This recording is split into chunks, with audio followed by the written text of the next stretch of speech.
di bekk ñun xibaaru Rewmi TV su suñu seen YouTube tey nag ñu naan ànd ak suñu analyse bi di Cheikh Abdou Lo ñuy ànd ak moom si actualité yi bokk na si nag kii di Ousmane Sonko atteem ak Adji Sarr ñu jàpp ko le 16 kii nag di ancien procureur di Al Ndaw moom nag neen daal suñu moytu rek Ousmane Sonko ñu fekk ko fa mu nekk daal koy jëli indi Dakar bu boobaa nag lu ne mën naa xew waaye tamit xam ngeen ni ki démb rek waa F24 ñu ngi doon amal ab rassemblement bu mag a mag waaye nag kii di Khalifa Sall ak PDF ñoom nag dañ leen doon yuuxoo loolu lépp ñu nar ko jàngat ak suñu analyse bi di Cheikh Abdou Lo waaye nag avant loolu lépp mbokk yi rek ñuy saako ngeen gaaw abonné si xibaar Rewmi ngir am lépp lu fi tukkee si ay xibaar si kalaamay kocc. Cheikh Abdou Lo nag sama laaj bu njëkk rek mooy ban jàngat ya ngay def si rassemblement bu mag bi nga xamante ni waa F24 doon nañ ko amal ni ki démb waaye tamit ñëpp xam na ni ki nga xamante ni moo di Khalifa Sall ak PDF dañ leen doon yuuxoo nag te sax ñu bari nee naan ñëpp ña fa nekkoon doon yuuxoo Sonko leen àndal ban jàngat yaa nga def si loolu. waaw Mame Fallou maa ngi lay ziare waat bu baax di ziare ñiy diglu ñëpp waaw rassemblement bi de moom dañ koy rafetlu di rafetlu tamit autorisation bi nga xam ne préfet joxe na ko te wax dëgg yàlla man dem ba léegi ma doon tardé na mais dem ba léegi moom laa doon xaar ndax bu fekkente ne da ngaa def ay actes yoo xam ne ñëpp dañoo jàpp ne dëppoowul ak démocratie léegi nag da ngay bàyyi sa peuple nga xool ñoom naka lañ réagir ba xam yow li ngay def kontaan nañ wala kontaanuñ yaakaar naa ne kon état bi xam na ne lii muy def nii askan bi ànduñu ci parce que mbooloo mi bari na aussi tamit organisation bi mënuñoo wax ne lépp jaar na yoon à 100% mais li ci am lépp luñ ci du rafetloog yooyu xëy na mook politique ñoo ànd peut-être émission yi ak nit ñi ak seen xol ak fi ñuy kii foofu lañ kii léegi nag li may wax ci rançon kii bi li may wax ci F24 dama jàpp ne ñoom dañoo xaw a maanaam bu ma rafetloo liñ def tey nii ba pare jàpp naa ne nag dañoo yéex a taxaw ndax boo xoolee 2012 mouvement M23 li tax mu amoon doole dafa teel a juddu mi ngi judd 2011 maanaam bi muy juddu dafa sore ak élection yi daal maanaam mi ngi judd woon ci juin 2011 dafa sore woon ak élection yi booy xool dëgg la sax mën nañ ko comparer mais jamono bi muy judd daal dafa xawoon a sore léegi nag te mouvement M23 dafa judd rek opposition bépp adhéré wu ci gaaw nekk benn bopp benn say loolu empêché woon président Abdoulaye Wade ba nga xam ne amul woon kàttanu jéem a éliminer benn opposition mais boo xoolee F23 nag moom dafa dem ba nga xamee ne daanaka ki nga xamee ne sax dañoo jàpp ne moom dañ ko bëgg a éliminer def nañ premier pas bi xëy na mu raté ñu teg nañ programme yi ñu ko war a éliminer yëpp ñoom ñu doog a judd bu fekkonte ne lii nii teeloon naa am jiitu woon na bu yàgg xëy na mën naa am benn effet bu mu def ci acte yi nga xam ne nguur gi da koy teg te askan wu bari jàppee ko jaay doole ak acte yoo xam ne ku ne xam ne dëppoowul ak démocratie boo xoolee presse internationale bi ni ñu bàyyee xel Sénégal jàpp ma ne mas nañ ko bàyyee fu ne ngay gis ay vidéo yoo xam ne dafay jóge di wax ci li xew Sénégal. maa ngi lay ziar waaw loolu moom gënut loolu moom du lu gën li gën mooy ñu def na M23 doon def maanaam nekk wenn say di xàccaloo di dóorandoo parce que tamit boo xasee ba woote moom ba mbooloo mi ñëw bul jël mbooloo mi bëgg kaa moomale kenn nag ku nekk daal soññi mbooloo mi ñu dem léegi nag mbooloo moomu li muy bari ci la seen doole mooy booloo mais boo xoolee opposition bi jafe-jafe bi njëkk am moom mooy loolu maanaam ñoom lu tax bu 2012 ba tane leen mais bu 2012 ba même buñ xàjjalikoo ci seen biir ci buñ bokkut ay idée tamit ñoom buñ dajee woon place de l'Obélisque duñ ko wane waaw foofu lañ daan nekk lépp àndandoo lépp doon benn ñu def hymne national bi Y'en a marre fii opposition bi taxaw nii société civile taxaw nii yaa ngi dégg ba gis nga Modou Diop moom mee doon fa nodd yooyu yëpp kon foofu war nañoo mën a jël exemple ci loolu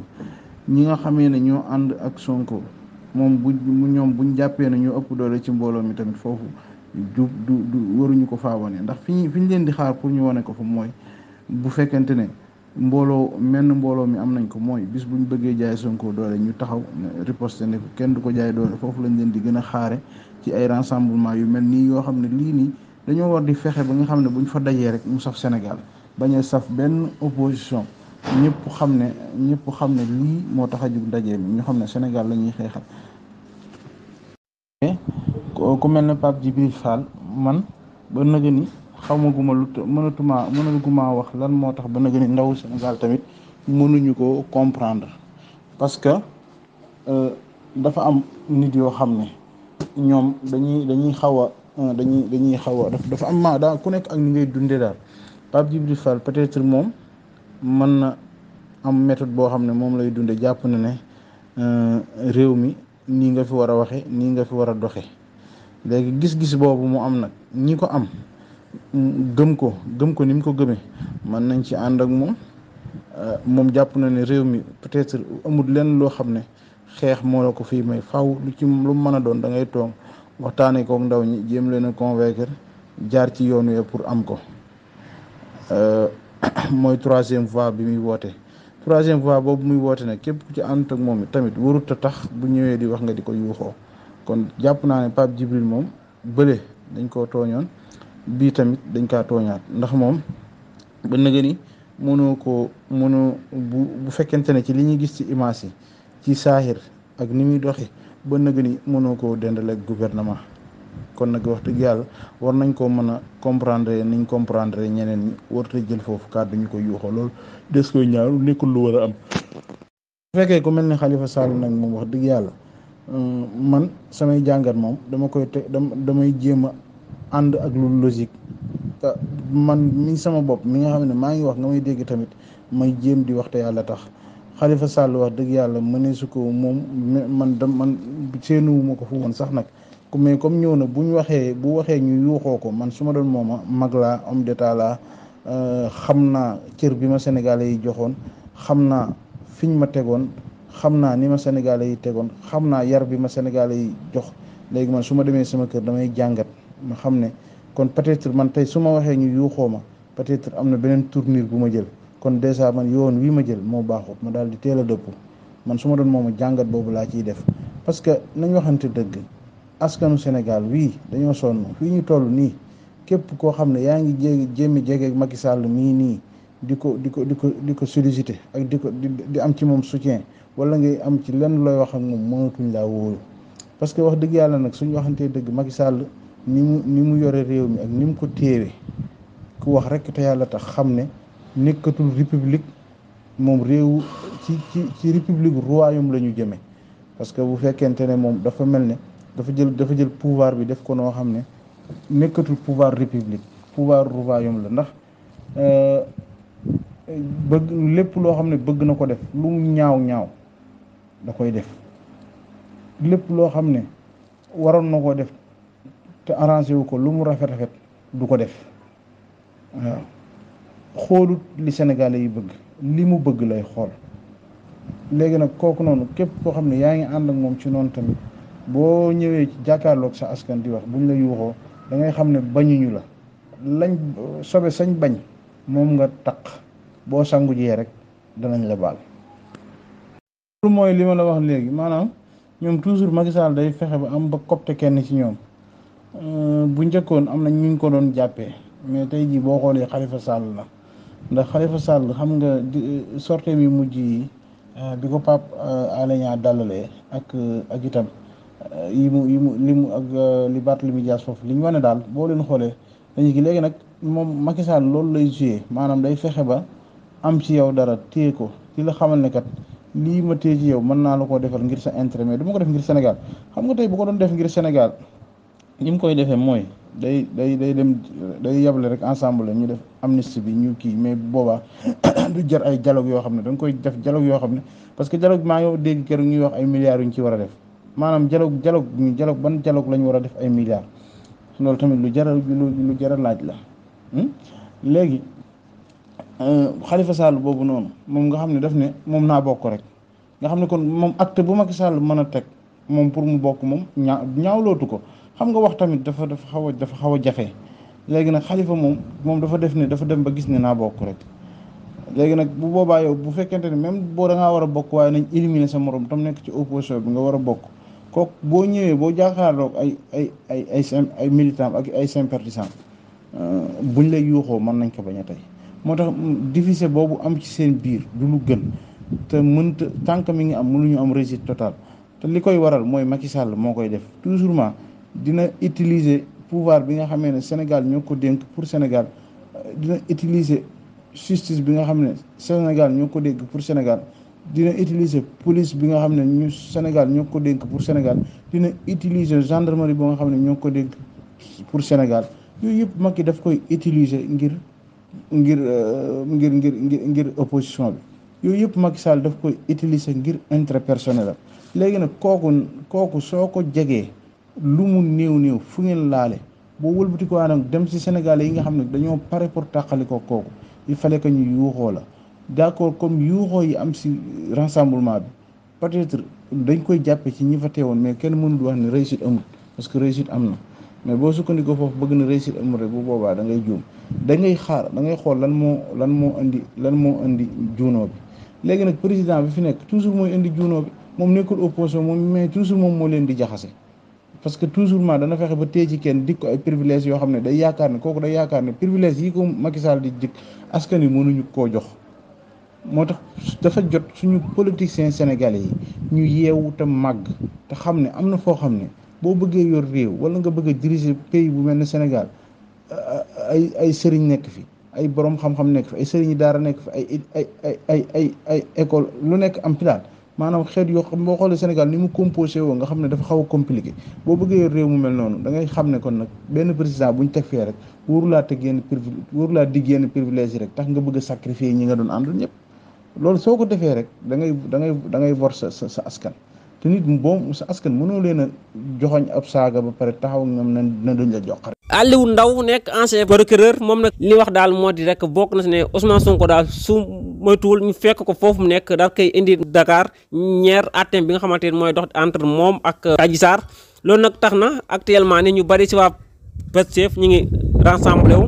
àtte boobu moom lan la mën a jur si tension. waaw Mame Fallou maa ngi lay ziare yaa ngi ci jàmm. waaw bu fekkente ne comme diggante Sonko ak Adji Sarr de moom wax dëgg yàlla jàpp naa ne li ci tàkk doy na sëkk, liñ ci wax doy na sëkk, nelaw yi mu yàqoon doy na sëkk. ngalawaay makeeg ñi mu àndal nañ dimbali Sénégalais yi, dimbali ñu ci mbirum Sonko ak Adji Sarr. ndax nag nit boo ko toppee ba jàpp ne rey nga ko xanaa war koo mën a bàyyi. waaye wax dëgg yàlla di yëkkateeti loo xam ne yow wax dëgg yàlla Sénégal gépp projet boo xam ne Sénégal gépp dañoo xam ne laataa ñu cay dem dara dëgg amu fa, lépp vide. ndax lañ ca doon njortu lépp jeex na, leer na nañ. gis nga fi ay vidéo bu ñu waroon a jaay 10 millions yu ne, maanaam projet boo xam ne yow témoins yi seen bopp maanaam dem nañ ba yóbbante ci yoon ngir warante gu am ci seen biir. waaw est-ce que boobu procès jar na tamit maanaam est-ce que jar na benn maanaam tey jii rek comme benn ambulant bi nga xamee ne dafa yor ay sondeel di ko jaay, benn sondeelem rek war naa tax ñu damm ko ci alalam jooju. xamee ne dafa dem ba Ziguinchor tamit toog fa, loolu xaw na ma jaaxal bokk. yaakaar naa tamit jaaxal na Sénégalais yu bari. xamuma nag lu mu ci jublu, parce que nekkuma ci cabinet am, nekkuma conseil technique am, nekkuma tamit ci conseil bi nga xamee ne ñoom ñoo koy conseil ci wàllu naka lay préparer opinion bi ak yooyu. li nga xam ne daal dégg naa ko mu wax mooy nee na dootu wuy ji justice boo xam ne doxul ci dëgg. loolu moom wax dëgg ànd nañ ci ak moom, ànd naa ci justice bi doxul ci dëgg. mais jàpp naa ne keroog fi mu ne nii keroog procès ak Mame Mbaye Niang bii bu fekkonte ne demoon na wuy ji mais nag ndax buy dem danañ ko bàyyi mu dem ànd ak ay militant dem wuy ji jaar fi mu bëgg a jaar dem toog militant taxaw ci bunt ñi mën a dugg seetaan, ñi mën a taxaw ci bunt bi taxaw di ko xaar. jàpp ma ne kon daan yi ñu ko daan danañ ko teg. mais soo demee ba Ziguinchor moom toog fa bàyyi gars yi ñu nekk Dakar nga xam amuñu benn pression, mën nga leen a yombalal liñ bëgg a def. léegi nag gars yi ñoom li ñuy bëgg a def ñoom toujours ñoom liñ bëgg a def mën nañ koo def, mais suñ ko defee ba pare lan mooy xew loolu mënoo ko xam, parce que Sénégalais yi ku nekk ak sa yëg-yëg. fii nii am na benn vidéo buñ fi dugal ma dégg ci koy wax dëkk Daaru Musti di wax waxin bu tàng, ci ginnaaw bi laa ko gëstu ba xam ko. kooku jour boobu xëy na nañ def Sonko moo ko metti moo tax mu waxee noonu mais ñoo ko xam ñëpp xam nañ ne du ab waxkat maanaam moo tax yenn dogal yi boo koy jël nga war a moytu daal ndax yaa ngi koy jël mais maanaam daal foofu man li ma fi xaw a jaaxal mooy maanaam ñi nga xamee ne ñoo nekk justice xam nga man ñi nekk ci état bi jaaxaluñ ma parce que ñooñu moom xam naa leen ñoom nguur la ñuy jaamu mais ñi nekk justice yow man li ma jaaxal mooy ñoom ba ñuy jàng xamuñu Macky Sall ba ñu am diplôme Macky Sall joxu leen ko ñoom ñoo jàng ba gratter am seen diplôme yu baax def seeni concours génn nekk ci justice ñu ci bari ba ñu dem justice Macky Sall nekkut fii yëpp bu am na ci ñoo xam ne sax boobu Macky Sall mi ngi jàng waaye ñooñu lan moo tax mënuñoo dimbali liggéeyal Sénégal as tuut soo xam ne dana may sénégalais yi jàmm muy procès bii nga xamee ne tey jii su fekkonte ne ni ñëw nañ ko rek justice bi ñu ko jox daan ne fii dara nekku fi rek daal di jàmmal sénégalais yëpp ñu dem bu ko defee Sénégal nekk ci jàmm nga liggéeyal yàlla liggéeyal sa bopp liggéey nga loo xam ne sénégalais yi danañ kontaan ci yow bu ëllëgee boo tëddee sa bàmmeel dana la neex lool ndax dañ ko fàttaliku. bu dee nag Sonko bu nekk Ziguinchor ñu koy jëli moom danse la ci biir Ziguinchor danse la ci Sénégal danse la ci Ousmane Sonko danse la ci lépp ndax tey bu dee ci biir Ziguinchor nga dem fekk Sonko seefam ba koo génne lu ne mën na faa xew te man dama jàpp ni wax dëgg yàlla dossier Adji Sarr jinax sax waratu ceedee waxuma ak nit bu dee ci Ousmane Sonko diggante Ziguinchor ak Dakar sori na soriwaay goo xam ne ñi nga jàppe ay caay-caay ne dañ laa bëggoon a rey buñ la tegee loxo Ziguinchor ba Dakar lu ne mën nañ la ko fay def ci diggante bi lu ne mën naa xew tamit te bàyyi leen xel bu baax kene fan yii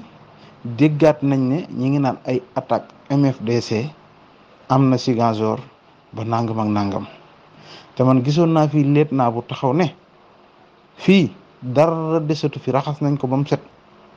képp ku génnoon Ziguinchor wala nga génn Casamance comme niñ koy waxee tund bi man ngaa ñëwaat te man leet naa boobu dama koo gëm man gëm naa ne Ziguinchor moom luy woy fipp jàpp naa ne amatu fa lan la ñuy préparé am na loo xam ne duma ci mën a sori parce que dafa nekk ay mbir yoo xam ne du lu neex a sori waaye daal gëm naa ne bu fekkente ne Sonko nekk Ziguinchor ñu war koo jëlee indi ko Dakar bu fekkee ku ci gën a nekk ci dansé moom Ousmane Sonko la Sénégal moom ba mu nekkee ci dansé daa yàgg moom ndax dafa tege ci bombe boo xam ne à tout moment mën naa exploser te bu exploser mën naa bañ a baax ci kenn mais bu fekkente ni ñi jamono loo xam ne dañ koy xool ba di ko gis moom Sonko nekk Ziguinchor ñu war koo jëlee indi ko Dakar moom dansé bi yëpp ci Ousmane Sonko la nekk lan la parce que li tax mooy moom mën na cee ñàkk lu ne Ziguinchor it mën na cee ñàkk lu ne loolu moom man jàpp ma ne noonu la waroon a demee ak lu mën a am dafa waroon a ñëw nekk Dakar waaw parce que Dakar moom lépp nga fa kenn moomu ko seebu ñëpp la. waaw loolu day ab laaj bu am solo la man pour man amul benn doomu Sénégal bu mën a toog ne du ma wuy ji justice waaye nag daa mel ne doomu Sénégal yépp tamit bu leen justice woowee daa am nu ñu war a demee. li ñuy jaaxal daal mooy ñun dañoo gis ne moom saa yu ko justice woowee moom balaa moo wuy ji moom foofu la violation bi di njëkk a tàmbulee ndax comme tey jii fi mu ne tey la aljuma ñi ngi lan 23h su fekkonte ne tey jii fi mu ne nii suba ci samedi bi la war a wuy ji heure bi fi mu ne barigaate nañ koñ ba mu dëkk yëpp su génnee bay dem tamit ne yoon wi laay jaar ñu ne ko doo fi jaar fii ngay jaar maanaam daal di mobiliser lépp day mel ne Sénégal dafa nekk en guerre contexte boobu boo ko fi jëlee day mel ne mu toog këram ñoom ñu def parce que ndax itam moom mu dem ak mu ñàkk a dem gars yi ñoom liñ bëgg moom toujours dañ koy bëgg di def léegi nag mu ñàkk a dem moom da leen koy yombalal waaye mu dem du leen ko yombalal ndax benn mooy dem gi li tax du leen ko yombalal mooy bu dee dem ànd ak mbooloom ñu dem taxaw am na loo xam ne duñ ko ñeme ndax xalaat leen 23 juin 2011 la taxoon Abdoulaye Wade annulé procès bi booba Moussa Sy moo génn assemblée nationale Moussa Sy bi nekkoon maire Parcelles moo génn assemblée nationale taxaw xool daal di duggaat ci biir hémicycle bi taxaw ca fam taxaw ne leen maa ngi leen di waatal ci yàlla ne leen liñ bëgg a def suñ ko defee buñ génnee fi kenn ci ñun du dellu suñ njaboot ndax mbooloo maa ngi taxaw ci bitti. Abdoulaye Wade looloo taxoon mu nekk démocrate moom teg na procès am ci biir mais dafa bàyyi askan bi ñu ñëw bu giri assemblée nationale. Sidy Lamine mii ma nga fa woon Mame Mbaye Niang mii tey moo jàppoon ca giri ya maanaam réew noonu la da gis nga nit ki boo ko woowee procès da nga koy bàyyi mu ñëw ak mbooloom. Macky Sall fi mu ne bañ ko woowee dikk yóbbuñ ko woon procès dañ ko woowoon pour enquête rek mais dafa dem ak mbooloo léegi nag nga xam ne kii da ngay xool maanaam wuy ji bii nii léegi man kii siis bi bu toogee daan ne man kii nee na da koo violé certificat bi nee na viol amul témoins yi nee nañ viol amul moom ci boppam def na ay audio envoyé ko sëriñam na viol amul daan ne lii daal wax dëgg yàlla nag du ma ci sukkandiku di def daan boo xam ne tey jii su ma génnee fii nii xale yi fi nekk mën nañoo taal nangam ak nangam mais Sonko méthode bu bees bii mu jël mooy yombal gars yi li ñuy def xam ma ku ko nag xam ma ku ko congé nag ak lu mu ci jublu man xam ma mais su demee Ziguinchor toog fa ñu traité projet Mame Mbaye Niang def ci liñ ci def projet Adji Sarr bi ñëwaat ñu traité ko def ci liñ ci def mais projet Adji Sarr bu fekkente ne dañoo ci sukkandiku ci juridique bi mënoo ko def teewul parce que liñ wax mooy tey jii bu fekkente ne altine mooy le 16 wala talaata kon guddik tey gii moom dafa war a dem fanaani kaso ba bu xëyee jóge kaso ba dem taxaw ci baar bi loolu moo tax procureur Aliou Ndao di wax ne kon faaw ñu jëli ko ndax moom daa war a dem kaso ba pare ñëw dem ci baar bi bu neexee nag loolu mooy li war a am nee na am na ñu ne nag attekat bi sañ na koo bàyyi mu jóge këram xëy ñëw taxaw à la barre mais ku nekk Ziguinchor mënut xëy ñëw taxaw à la barre Dakar léegi nag kon dafa mel ne bataille psychologique wala stratégie moo am moom xam na ne bu nekkee Ziguinchor soo ko jëlee Ziguinchor boo ko bëggee jëlee Ziguinchor du yomb te soo ne yaa ngi dem Ziguinchor di ko jëli dana wàññi doole ji amoon Dakar parce que ñiy dem Ziguinchor pour jëli ko dana bari parce que nañuy fàttaliku toujours armée bokkul te Ziguinchor armée bi moo yor sécurité bi foofu te toujours armée du bokk armée mën a dugg ci yëf yi nañ waxante dëgg bu ci duggee rek mu ñaaw police ak gendarmerie ñoo yore maintien de l'ordre léegi ndax loolu la bëgg ndax dafa bëgg a déstabiliser gars yi ndax dafa bëgg a nekk Ziguinchor pour wàññi doole jiñ doon neutraliser Dakar nga xam ne moom tey soo ko jëlee woon Ziguinchor balaa muy egsi waa Kaolack mën nañoo yëngu waa Thiès mën a yëngu waa Diourbel mën a yëngu waa ku nekk mën a yëngu waaye gars yi bu leen neexee dem na ko coppe dugal ko ci avion militaire ñëw ak moom xam nga état neexul xeexal ci côté boobu moo tax xeex stratégie la mais parfois mën nga réer parce que bu fekkente ne avion armé lañ utiliser mën nañu ko coppet indi ko Dakar balaa mat 2 heures de temps lépp ci journée bi te bu xasee tege ci seen loxo amul keneen ku mën a am accès ci ñoom pour àgg ci léegi moom jóge na Ziguinchor bàyyi muy tàkk mu ñëw Dakar fekk muy tàkk est-ce que loolu jar na ko. am nañ état bu baax bu responsable bu bëgg réewam mooy procès bii mu daan ba pare nañ bàyyi ñu lijjanti loolu mais bu Adji Sarr bii wax dëgg yàlla dañ ko war a jël sànni ko ca ñag ba génne doomi jàmbur jee mu dem léttu ji delluwaat ca ndeyam ak baayam bu ñu ko mënee wutal jëkkër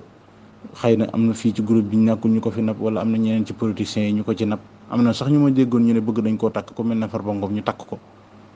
mu jëm jéem a jaamu ji yàlla jéem a tuub jéem a bàyyi yeneen ak yeneen waaye daal man daal moom